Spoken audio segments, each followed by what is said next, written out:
Hey, so for this video, we're going to do the staple of the paleo diet, which is a bone broth.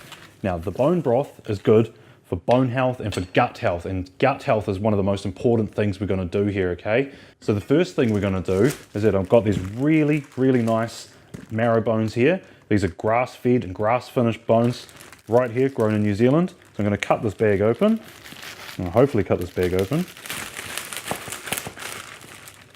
I'm just going to lay a few of these out over my tray here.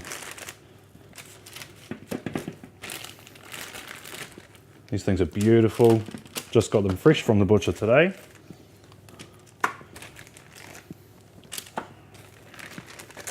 Excellent. We just kind of want to put them out there just because of the other things that we're going to put around and spread around. We want to make sure that the flavors are just going to kind of get around all of them, okay? So a couple of other things that we're going to put in here. It's just some onions, so we're going to just chop this up, sprinkle it around the bones, okay?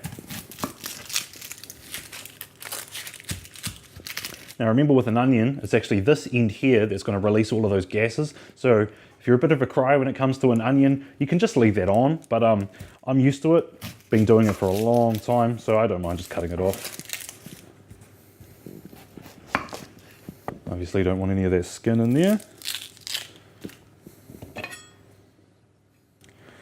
Cool, so just going to chop this up pretty roughly. You don't have to do it fine.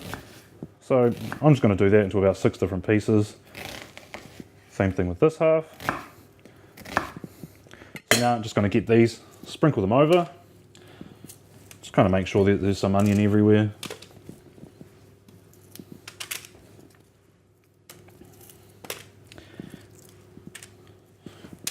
Just make sure that the flavour gets around evenly. So next thing is some celery. This is going to taste really nice once it's been through. Celery is good for vitamin A, vitamin C, and it's got some potassium in it as well. So we definitely want to have some of this in our bone broth. Just cut the ends of those off. Sometimes it gets some dirt in there. Roughly chop. You can do this as fast or as slow as you possibly want. Doesn't really matter. Just sprinkle it around exactly the same as before. I'm probably going to do those other stalks as well. Yep, we'll do these ones. Obviously, you don't have to chop quite as fast as me. Been doing this for a long time. Take your time and make sure you don't cut yourself. Whatever's comfortable for you, because safety is first with knives, especially when you're dealing with sharp ones. One thing you can use, keep your knuckle like that. You're not going to ever cut yourself. So if you can put that there, you know you're going to get through these nice and safely. Perfect. So I think that's about enough of this. Just spread it around a little bit more. And we've got one more thing going on here, which is going to be our garlic. Probably going to take about maybe 3 cloves for this one. You can either just give them a stamp with your knife. Sometimes you can use the palm of the hand, but it's going to stink for a while. Squishing them like this just makes it a lot easier to peel that off. See how easily that comes off? If you don't do that, you'll be picking it away for ages. You'll get the garlic under your fingernail and you won't get that off for a long time. So I'm just going to probably chop those in halves or thirds just so we can sprinkle it around a little bit more. Just nice and whole over top of there. If you want to fluff around, you can sort of end up rubbing it over it, but it doesn't really matter. Great. So now I'm just going to sprinkle a little bit of olive oil over top of this.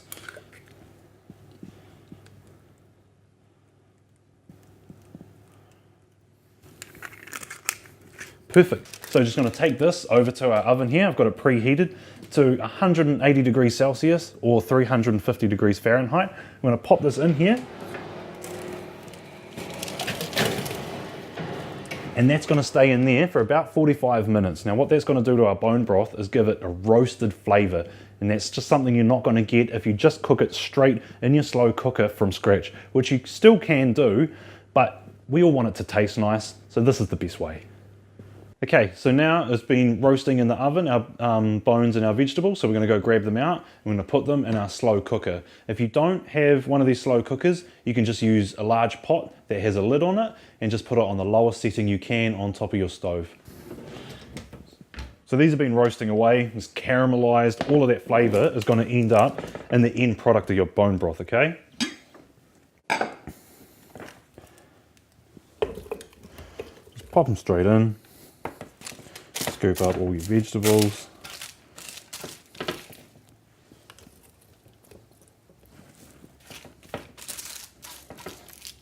And so these bone broths, they're good for your gut health, they're good for your joints, they're good for emotional and mental wellness as well, and they're good to help connective tissue. So this is something that we want to have almost every day. It's even sometimes good to wake up and just have a shot of this in the morning to get you going, get your systems running. And then whether you want to make stocks with this, whether you want to make soups, put it in there, your stews, your minestrones. So last thing we're going to add into this is that we're going to add some raw apple cider vinegar. And so what this is actually going to do is going to help release the gelatin inside of these bones, and that's going to get you your really good gut health, okay? So just maybe a couple of tablespoons, 2, 3, 4 tablespoons, kind of just wing it. You don't have to measure it so much, as long as you think it's about 2 or 3 tablespoons. All done. So you want to put the lid on now, and you want to have this on for a minimum of 12 hours. You can go for about 24 if you really can. It's going to have that little bit more nutritional value to it, but 12 hours is going to be fine because a lot of us can't really sort of work with anything longer than that. So just going to put this on. Now, as this starts bubbling away, you're going to get some foam coming up to the top of this. So you just want to grab a spoon every now and again, lift up the lid, scoop it off and throw it away just because it doesn't really taste or look that nice.